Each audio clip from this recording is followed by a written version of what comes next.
Your 20s expire. That sounds dramatic, but it's mathematically precise. There is a financial window that opens somewhere around 22 and starts closing the moment you blow out 30 candles.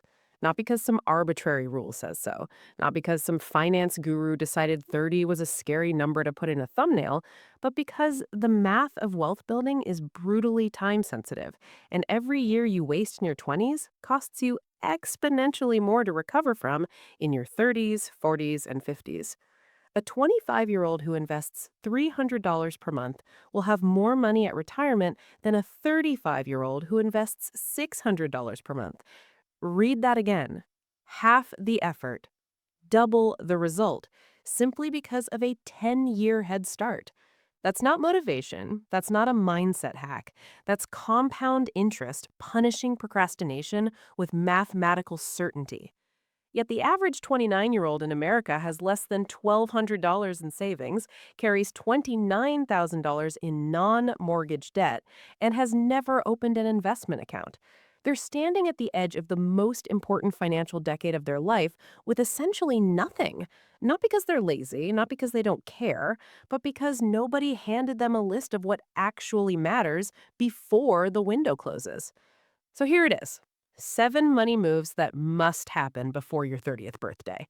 Miss them, and you'll spend the next 20 years trying to catch up to someone who simply started earlier. Move 1. Build a $5,000 emergency wall before anything else. Not $1,000, not 3 months of expenses, not some perfectly calculated number that takes years to reach and delays everything else. $5,000 in a high yield savings account that you do not touch unless your life genuinely depends on it. Here's why $5,000 specifically. It's large enough to cover 87% of common emergencies. Car repairs average $500 to $1,500. Medical copays and deductibles typically run $1,000 to $3,000.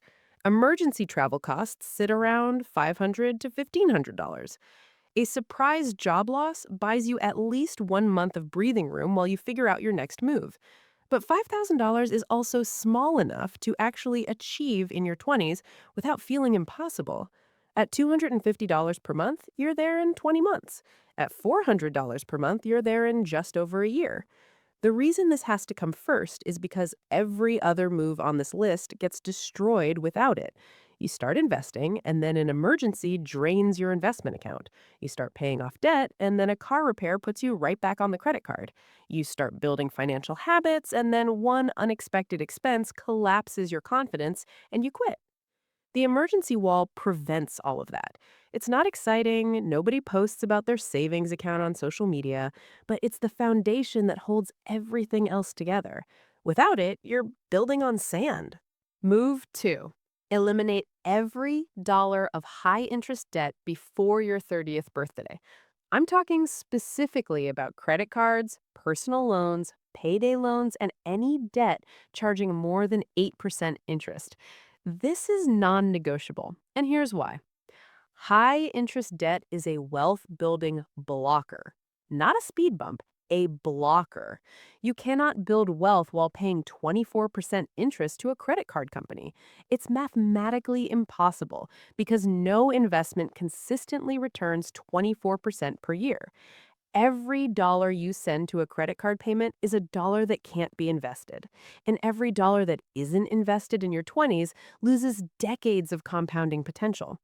A 26-year-old carrying $8,000 in credit card debt at 24% interest, who makes minimum payments, will spend over 5 years and pay roughly $5,400 in interest before that debt disappears. That same $8,000 invested at 8% returns from age 26 to 65 would grow to approximately $118,000. So that credit card didn't cost you $8,000. It didn't even cost you $13,400 in principal plus interest. It cost you $118,000 in lost retirement wealth. That's the real price of carrying high interest debt through your 20s. The strategy is straightforward. List every high interest debt, attack the highest interest rate first while making minimums on everything else. Every extra dollar goes to that top debt until it's eliminated. Then roll that entire payment into the next debt. This is aggressive, but your 20s are the one decade where aggressive debt elimination has the highest lifetime return because every dollar freed up has 35 to 40 years of compounding ahead of it. Move 3. Start investing. Something, anything, immediately. Not when you feel ready, not when you understand the stock market perfectly, not when you have enough money to make it feel worthwhile. Now, even if it's $50 a month. Here's a truth that will either motivate you or haunt you, depending on where you are right now. Time in the market matters more than the amount you invest. A 23-year-old investing $100 per month at 8% returns will have approximately $430,000 by age 65. A 33-year-old investing $200 per month at the same return will have approximately $354,000 by age 65. The 23-year-old invested half as much per month, invested for 10 fewer total years of contributions, and still came out $76,000 ahead. This is the math that should make every person in their 20s stop whatever they're doing and open a brokerage account today. Not tomorrow, not next month, not after they finish paying off debt or building the perfect emergency fund. Today. You don't need to understand everything about investing to start. You need to understand one thing. A low-cost index fund that tracks the S&P 500 has averaged roughly 10% annual returns over the past 50 years. You can buy into one with as little as $1. You don't need to pick stocks. You don't need to understand technical analysis. You don't need to watch financial news. You buy the index fund. You set up automatic monthly contributions. You don't touch it for 30 years. That's the entire strategy. And it outperforms 90% of professional fund managers over long periods. The biggest risk in your 20s isn't investing in the wrong thing. It's not investing at all. Every month you delay is a month of compound interest you will never recover. The market will go up and down. There will be crashes and corrections and scary headlines. None of that matters when your timeline is 30 to 40 years. What matters is that you started. Move 4. Build your credit score above 740 before 30. Your credit score is the most valuable three-digit number in your financial life, and most people in their 20s either ignore it or accidentally destroy it without understanding the consequences. A credit score above 740 versus below 670 will cost you or save you hundreds of thousands of dollars over your lifetime. Here's how. Mortgage rates differ by roughly 1.5 percentage points between excellent and average credit. On a $350,000 mortgage over 30 years, that 1.5% difference equals approximately $108,000 in additional interest payments. You pay $108,000 more for the exact same house simply because of a number you neglected in your 20s. Car loan rates differ by roughly 7 to 9 percentage points between excellent and poor credit. Insurance premiums are higher with lower credit in most states. Rental applications get denied. Security deposits increase. Even some employers check credit scores during hiring. Building excellent credit in your 20s is remarkably simple if you understand the 5 factors. Payment history counts for 35% of your score. Pay every single bill on time. Set up auto pay for minimums on everything so you never miss. Credit utilization counts for 30%. Keep your credit card balances below 30% of your total available credit. Below 10% is ideal. Length of credit history counts for 15%. This is why starting early matters. A credit card opened at 22 gives you 8 years of history by 30. A credit card opened at 29 gives you 1 year. You cannot speed up time. Credit mix counts for 10%. Having different types of credit, like a credit card and an installment loan, helps. New inquiries count for 10%. Stop applying for every store credit card that offers you 15% off your purchase. Each application temporarily drops your score. The moves are boring. Pay on time, keep balances low, don't close old accounts, don't apply for unnecessary credit.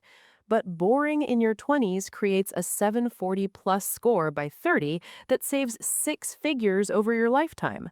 Exciting credit card spending in your 20s creates a 580 score by 30 that costs six figures over your lifetime. Choose your boring. Move 5. Learn to negotiate your salary or accept being underpaid forever. The single biggest financial decision you make in your 20s isn't an investment or a purchase. It's your salary. And most people in their 20s accept whatever they're offered without pushing back because they feel too inexperienced, too grateful, or too afraid to negotiate. This is catastrophically expensive.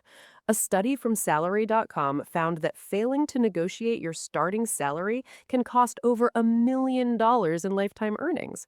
Not because one negotiation is worth $1 million, but because every raise, every bonus, and every future salary you receive is built on top of your current salary. If you accept $50,000 when you could have negotiated $55,000, every percentage-based raise you receive for the rest of your career is calculated on that lower base. 3% annual raises on $50,000 versus $55,000 creates a gap that widens every single year. After 10 years, the annual difference is over $8,700. After 20 years, it's over $13,000 per year. And the cumulative difference across a 40-year career exceeds $600,000 to $1 million, depending on promotion trajectories. Your 20s are when you set your salary baseline. Every year you don't negotiate is a year that baseline stays lower than it should. And here's something most young people don't realize. Employers expect you to negotiate. The first offer is almost never their best offer. There's typically 10 to 15% of room built into initial offers specifically because they anticipate pushback. When you don't push back, you're leaving their money on their table and they're happy to keep it. The script is simple. Thank them for the offer, express enthusiasm about the role, then say you were hoping for something closer to a specific higher number based on your research of market rates. Then stop talking. Let the silence work. The worst outcome is they say no and you accept the original offer. The best outcome is you add thousands to your annual salary with a single conversation. There is no scenario where you lose by asking. Move 6. Automate your finances so your future doesn't depend on daily willpower. Willpower is the worst financial strategy ever invented. It works on Monday, it works on Tuesday. By Thursday night, after a long week, when your friend texts about dinner at that new restaurant, willpower is dead. And when willpower dies, so does your savings rate, your debt payoff schedule, and your investment contributions. The solution isn't more discipline, it's removing the need for discipline entirely. On the day you get paid, money should move automatically before you ever see it in your checking account. Retirement contributions should be deducted before you receive your paycheck. Emergency fund deposits should auto-transfer on payday. Investment contributions should auto-execute on payday. Bill payments should be on autopay. By the time you open your banking app, the only money visible should be what you're free to spend without guilt. This takes about 30 minutes to set up one time, and that 30 minutes will generate more wealth over your lifetime than any single financial decision you'll ever make, because it removes you from the equation. You don't have to choose between investing and buying something you want. The investing already happened. You don't have to feel guilty about spending. The saving already happened. You don't have to remember bill due dates. The payments already happened. Automation turns good financial behavior from a daily decision into a permanent default. And defaults are what shape financial outcomes over decades, not intentions. Move 7. Define your enough number and write it down. This is the most important money move on this entire list, and I guarantee it's the one you're most tempted to skip. Don't. Because without this, every other move eventually gets undone by a force more powerful than debt, more dangerous than inflation, and more destructive than any financial trap: lifestyle creep. Lifestyle creep is the gradual, invisible expansion of your spending as your income increases. You get a raise and your rent increases. You get a bonus and your car gets upgraded. You get a promotion and your wardrobe gets more expensive. Each individual upgrade feels earned and justified, but collectively, they ensure that no matter how much more you make, you never have more than you had before. The antidote to lifestyle creep is defining what enough looks like before your income makes excess possible. This means deciding right now, in your 20s, before the big salaries arrive, what level of housing is genuinely sufficient, what kind of car actually meets your needs, what amount of monthly spending makes you comfortable without being excessive. Write these numbers down. Put them somewhere you'll see them. Because when you're 28 and your salary jumps from $55,000 to $75,000, the pressure to upgrade everything will be enormous. Your friends will be upgrading. Social media will be showing you what your new salary can buy. Every advertisement will be targeting your income bracket with precision. The person who defined enough at $50,000 of annual spending and then started earning $75,000 has $25,000 per year flowing directly to wealth building. Over 10 years at 8% returns, that's approximately $390,000 in additional wealth. The person who let their spending grow to match their $75,000 salary builds nothing. Same income, same decade, nearly $400,000 difference, all because one person wrote down a number and the other didn't. Your 20s are not a rehearsal. They're the opening act that determines the entire show. Every move you make in this decade echoes through the next 4 decades with either compounding rewards or compounding regret. The 7 moves I've laid out aren't complicated. They aren't secret. Most of them aren't even difficult once you start. They're just early. And early is everything when compound interest is involved. The 22-year-old who makes these 7 moves will be unrecognizable by 35. Not because they earned more than everyone else, but because they started before everyone else. And in the game of wealth building, starting is worth more than earning every single time.